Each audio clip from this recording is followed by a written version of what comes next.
Yeah, they really tried to knock me down, but they didn't knock me down.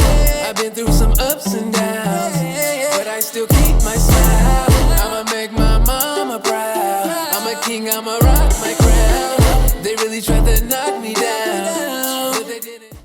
Peace, life, and love. You have Brother Peace here with another episode here on Peace TV, and I have a special guest today. I'm gonna let him introduce himself. Thanks for having me, Brotha Peace. My name is Steve Deangelo. I've been a cannabis activist, entrepreneur, educator for about a half a century. Recently, I started talking about another part of my journey, which is the psychedelic part of my journey, the plant medicine part of my journey, which has been a piece of it all along. But until we got cannabis a little bit more legal, I kept that other part in the background. So we're starting to talk a little bit more openly about it these days. Give thanks, Brother Steve. We definitely want to touch on your perspective and your experiences around psychedelics. So we definitely going to dive into that. But, I always want to start off here on Peace TV, diving into peace and seeing people's perspective and different lifestyles and examples of peace. So I just would like to see, what does peace look like to you, in your eyes, in your perspective? Well, for me, peace is really tied to the idea of justice. I don't think there can be real peace without real justice. I think that a lot of violence that happens every day isn't really recognized as violence, but it is violence. And until we have a just world where people can live in a way that's reasonable and sane and can feel fulfilled, I don't think that we have real peace. So I was really influenced, I think, a lot by Peter Tosh, who was someone that I still listen to this day, and he talks a lot about people talking about peace, but not talking enough about justice. So linking the two of those together, I think, that's how we get there, right? The real way that we get to peace is not by building prisons or gun buybacks, even.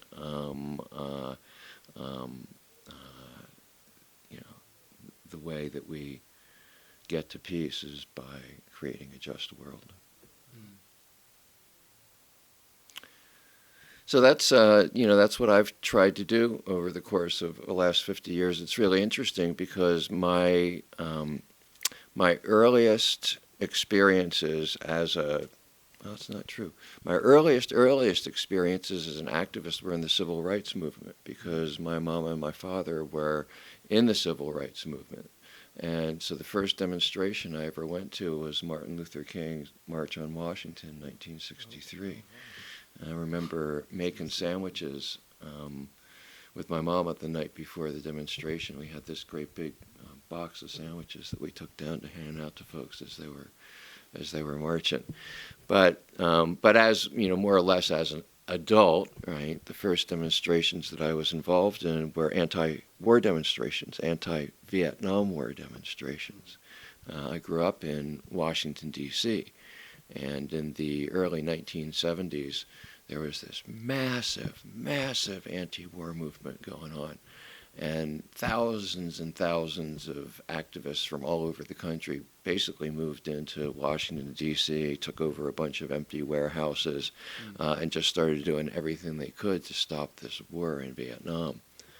And I was a 12, 13-year-old teenager then, growing up in all white, really boring suburbs.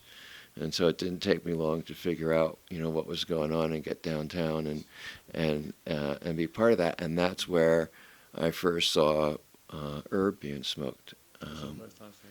First time I saw herb being smoked was at anti-Vietnam War demonstrations. And the thing that struck me the most was that people would just light a joint and then they would pass it. And people would just keep on passing that joint. That joint would just get passed. It would never come back. It would just get lit and it would just get passed. And I was so impressed. to see all those joints being passed that way. And so I think that that gave me a really positive disposition towards cannabis from the beginning. Now, that was, let's see, first one of those demonstrations I went to was October of 1969.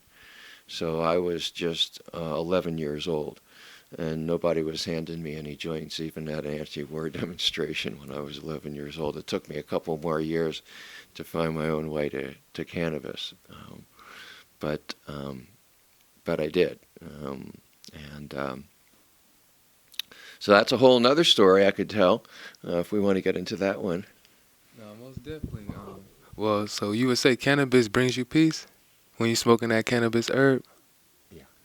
Okay. Yeah. When was your first time smoking that cannabis? So my first experience with cannabis when I was 13 years old. And I went to a friend's house after school and smoked a joint. And nothing happened. Nothing happened. So I'm walking home. I'm disappointed. And my way home takes me through a park. And this is like a park that I go through every day. And it's just like, for me, more of a shortcut than anything else. I'm a 13-year-old boy, right? But this day I start noticing all this stuff that I'd never noticed before, right? So I'm looking up and I'm seeing the shafts of light coming through the leaves and the patterns that they made and how they lit up the leaves, and I could see the veins of the leaves there. And then I could hear the crunch of dried leaves, because it was like October or something. I could hear the crunch of dried leaves underneath my feet, and the smell of those leaves, right? And then, like in the background, I could hear this gurgling of this brook, of this creek that was going through there, and the same sun that was on the leaves was on the back of my neck, and it starts rising up this moisture, some sweat, and there just came this moment where my sweat and the sun and the leaves and the sound of that creek, all of it came together into this moment for me, where I was just a part of it all. I was just a part of it all. And that was the first time that I felt really, I think, at peace, right? Not distracted in essence. Now that you mentioned, the first time I've ever thought of it that way, that moment. Because it, like coming out of the park, right? I didn't know what had happened to me. All I knew was something big and great had happened to me. I knew that this plant was always going to be in my life. It was in that moment I decided to be a cannabis activist. And over the years, looking backwards, I've thought about that moment as, What year was this? this is 13 years old, in 1971. 1971. And so I've come to think of it, up until this moment, I've come to think of it really as my first genuine spiritual experience. Right? And I still think of it that way. But now, brother, you just gave me this new lens of looking at it, right? Because in my life then, there was a lot of unease going on. I had just lost my brother when I was 11 years old. I had a brother who was 6 years old who passed very, very suddenly.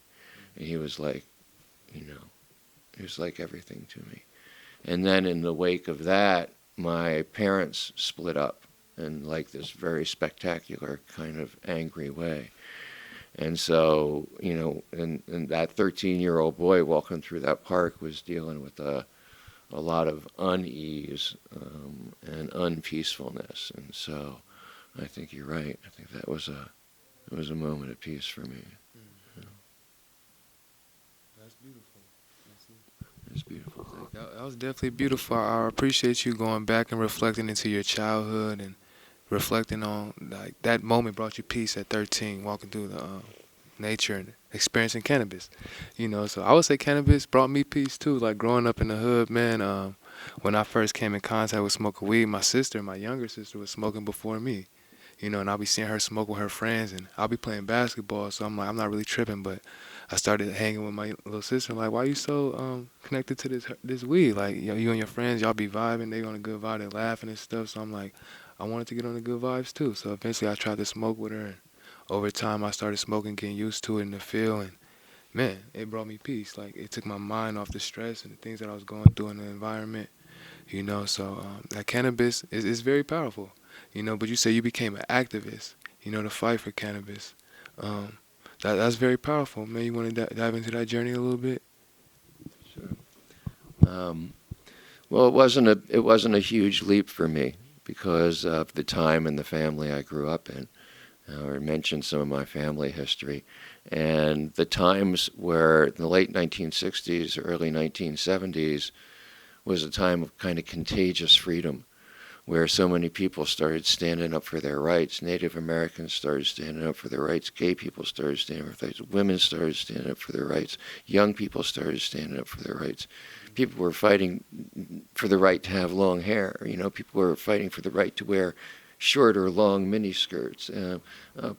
There were even, I remember one group, the Mental Patients Liberation Front, right, who were fighting to free themselves. So it was this time of contagious freedom.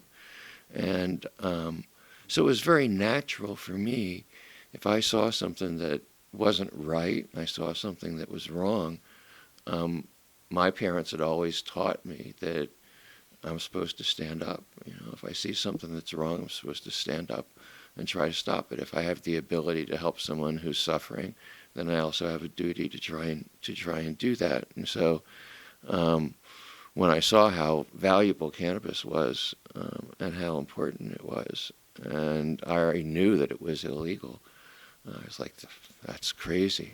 You know, I'm not going to let that happen. So it was a long journey. First 10 years of that journey was just really being a kind of traditional street activist. So I was part of a group called the Yippies. Yippies were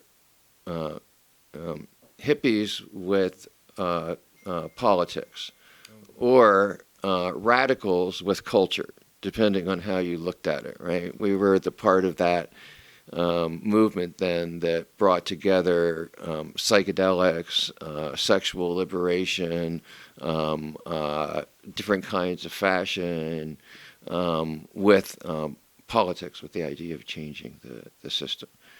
And so for first 10 or 15 years, I was putting on smoke-ins, which were these events where we gave away huge amounts of weed, traveling around the country doing that, starting communes, printing underground newspapers,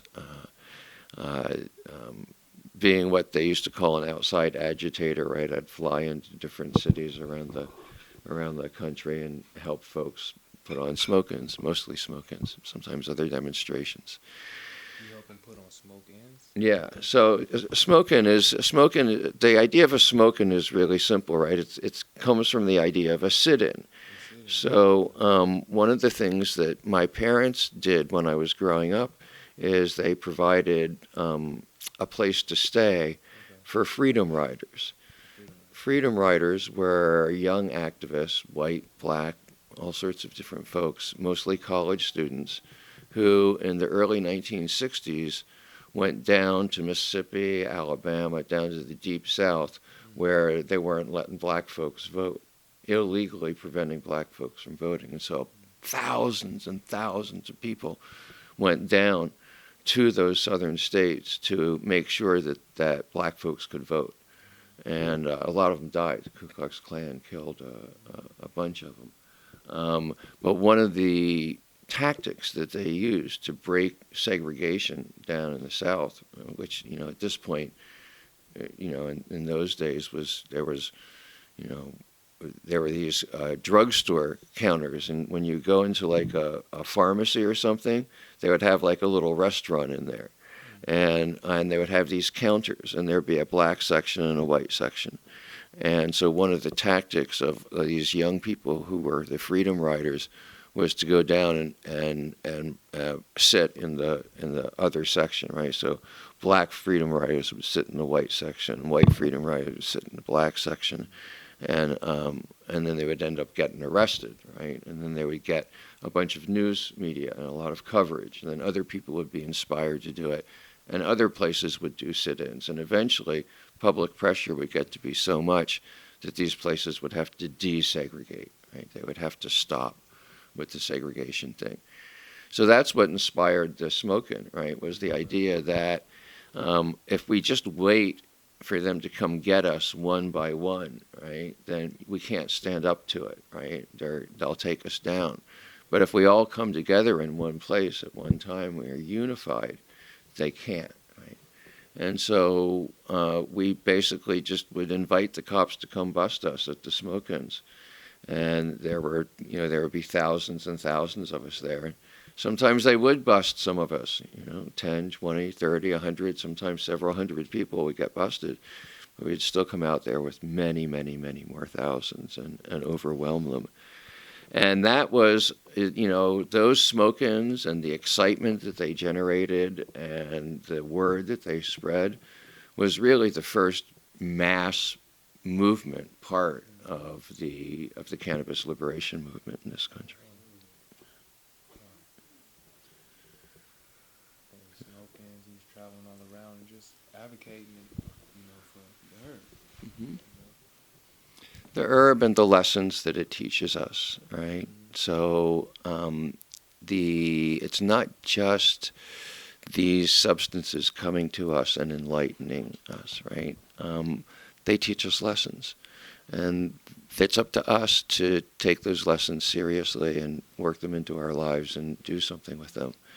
And so cannabis teaches us lessons about freedom, about authority, about peace, right? It teaches us a value system to value creativity over conformity and nature over industry, and to include everything, every living being has a purpose in this world, right? And so also tried to work to make sure that those lessons were incorporated into policies. So one of the things that we did in Washington, D.C., this wasn't strictly a yippie operation, this was an operation that we supported, but for to this day, right, starting in 1971, 72, there's been an anti-nuclear vigil outside the White House where for 24 hours a day, at least one person has been standing out there calling for an end to nuclear weapons on planet Earth.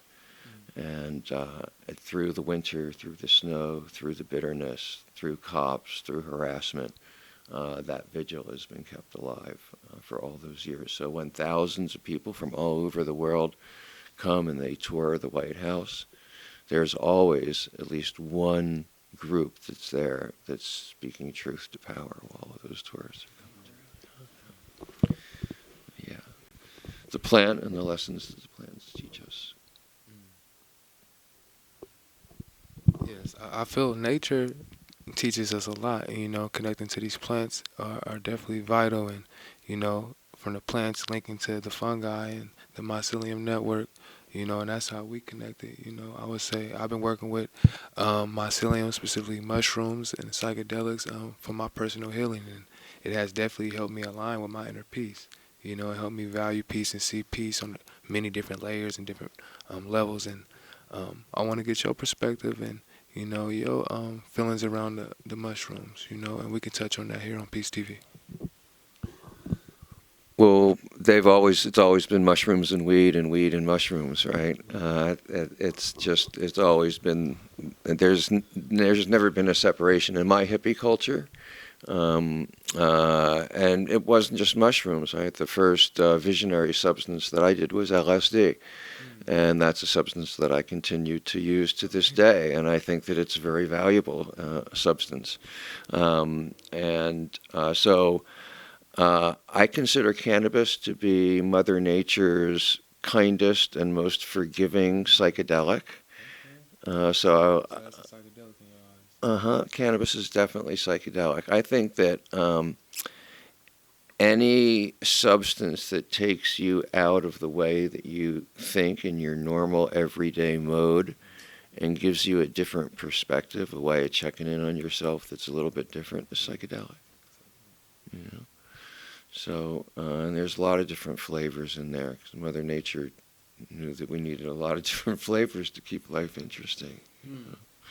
So so from the beginning, like the people that I bought my weed from would usually also have mushrooms from time to time, would also have LSD from time to time. So it was that same year that I was 13 years old and tried cannabis that I also tried LSD for the first time. 13, yeah.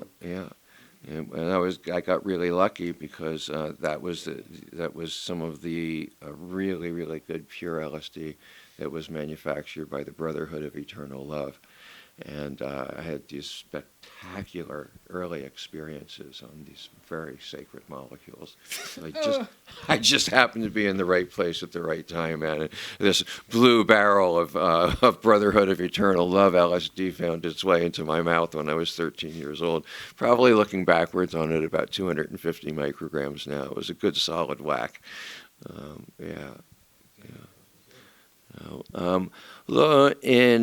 I think it's a very natural process of what I was doing when I was 13 years old. And I was searching for a rite of passage that has been taken away from me in the culture that I grew up in, right? But in most cultures, in indigenous cultures, and most of the cultures that human beings have developed over the time that we've been on this planet, there are rites of passage where young men and young women explore what it means to go from being a child to becoming an adult, to being fully present in this world.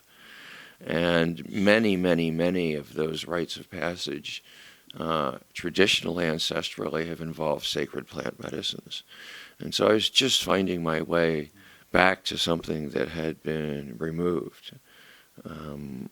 I give thanks that urge was in there, and that I grew up at a time and a place where those medicines were available to me. And,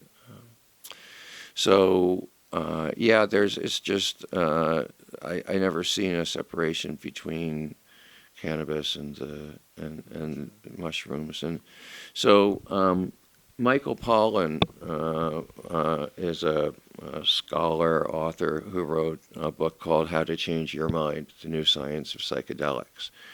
And one of the ideas that he talks about there is the default mode network. Right? Default mode network. So the default mode network is the place where our brain spends 98% of its time. So, am I on time? Where are my keys? Did I get that job done? All of the executive functions that we need to do to make it through the day. Take care of what's important, most important, or immediate, right? Not most important, but what's most immediate. And if you take a brain scan of our brain when we're in the default mode network, what you see is that there's a kind of a perimeter of energy that lights up around the edge of the brain. And what it shows is that each part of the brain is talking only to a couple of other parts, one on either end of it, right? And so they go in this line that just goes around. But when you give that baseline brain psilocybin, that brain scan goes from this perimeter to something that looks more like a spider web or a kaleidoscope of all these different parts of the brain chattering away to each other that normally don't talk to each other, right? And so breaking us out of that default mode network, right? And that's what I think psychedelics have been given to us for, really, right? We're such damnably, demonically clever and intelligent beings. Our minds, our intellects are so powerful that we have figured out technology that can destroy the entire planet many times over. Right? And we haven't developed the heart power yet, really to wield that technology in a responsible way. The reason Mother Nature's given us these substances is so that we can check in on ourselves, so that we can make sure that the actions that we're taking in our everyday lives are really in alignment with the innermost yearnings of our hearts. And if they're not, then they give us the mandate. For me, it's like a command that I get from psychedelics to get in alignment, right? To make sure that the actions of our minds are in alignment with what we know is real in our hearts.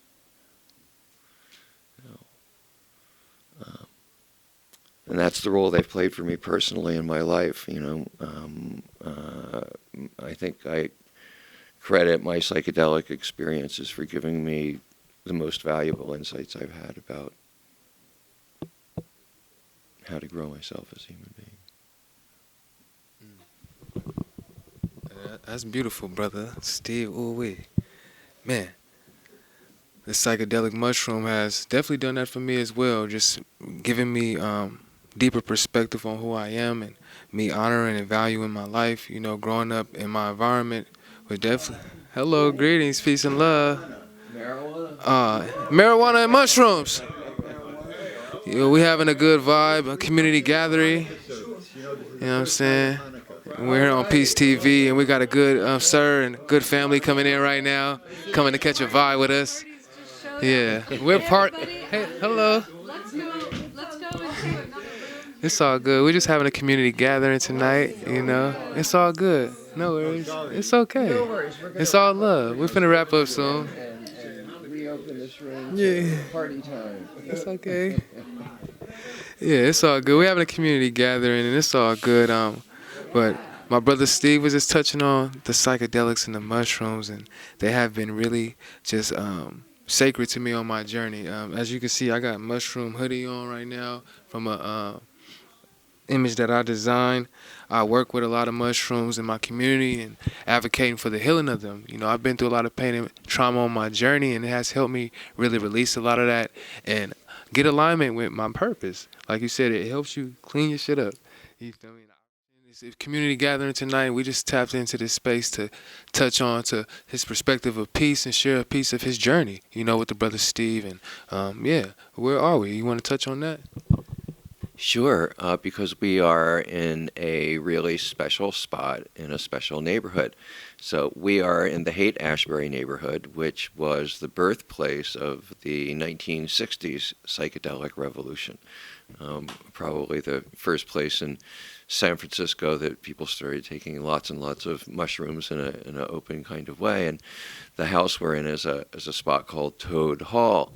And Toad Hall has been a center for people who are into plant medicines for many, many, many decades. It was what we used to call a crash pad back in the hippie days when there were thousands and thousands of us traveling around from spot to spot and needed places to stay. And we would come to places like Toad Hall. The word would go out on the hippie network that there was a friendly spot to stay. So that was a tradition that was in place here for many, many years, and it's been kept alive now as a community center and a gathering place. So a lot of good magic in this spot here for our conversation. As you could see, folks coming in with plenty of good energy. Yes, well, the psychedelics definitely open up space for that, for community. You know, I definitely see, and we've been building community, and I give thanks for the psychedelic and the fungus for being here on this planet, and like you said, Mother Nature for supporting us and allowing us to have these elements to utilize as tools on our journeys.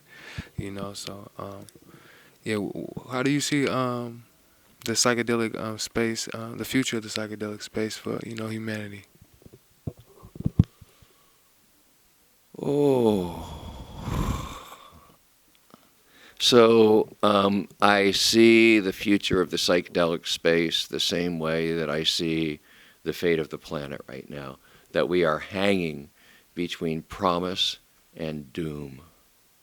And we could go either direction depending on how we, each one of us individual human beings and collectively act in the course of the rest of our lifetimes. I think that we've already talked a little bit about our clever minds and the way that we've developed this technology that can destroy the planet. We've also got such clever minds that we can figure out technology to unfuck it too, and we're in the process of doing that. The question is whether we get enough time to really be able to do that, right? Before somebody makes a terrible mistake. And so that's kind of where I see the planet, and I see the same thing happening with psychedelics. There are some parts of what I see happening in the psychedelic world that are concerning to me. The idea that psychedelics are being classified as a pharmaceutical that has to be prescribed, that people have to have a diagnosis of being ill, that it can only be administered through a healthcare system that's already a broken healthcare system. The idea that that the most interesting thing about psychedelics are the billions of dollars that are going to be made. All of those things are concerning to me, and I think that that they could go to some very dark kind of places, and some cases already have. On the other hand, I think that the only way that we get the time that we need to fix the planet is with these medicines. And so it's important that we create as many different models as we can of how they get to people. And some of those are going to be big profit-making companies that regard psychedelic substances as therapeutic and strictly therapeutic. There's also going to be hundreds and thousands of groupings of people who relate to these medicines in a more spiritual kind of way. There will be all sorts of churches and creeds and gatherings, people who understand these medicines as sacraments. And then there's other groupings of people who see these medicines more of ways of expanding their potential as human beings. So I think they're all legitimate and all real perspectives, and it's going to take us a while to figure them out. And again, we need time. So my wish for the planet is more time. My wish for what I'm now calling the psychedelic awakening rather than the psychedelic renaissance is that we have enough time to create many, many, many different models of how we work with this medicine, right?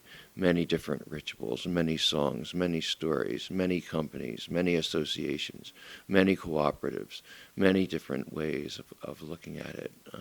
And all together, I think we'll figure it out. Well, thank you for sharing your piece, man, your perspective. And we touched on some very deep topics on this bill tonight here on Peace TV, and I really appreciate you just taking the time to, share some of that with me, man. And those of y'all who tapping in, definitely if you're new to psychedelics, just take your time to do your research, man, and look into safe spaces, and we encourage you to be responsible, and take your health and wellness seriously, and take your inner peace seriously, because I'm advocating for this peace. And like you said, we can't control the world. Like you said, it's a lot of chaos, genocide, and things going on, but we can control ourselves internally and take care of our heart, our spirits. And you want to make sure that you can take the time to nourish your inner peace, find things that can put you in those spaces and to create that balance here on your journey, and not be so caught off in the misery and the pain and the trauma and just letting that consume you. You got to find a balance in this life. So we wish more peace and more love to humanity. Shout out to our brothers and sisters. Peace and love. Peace and love.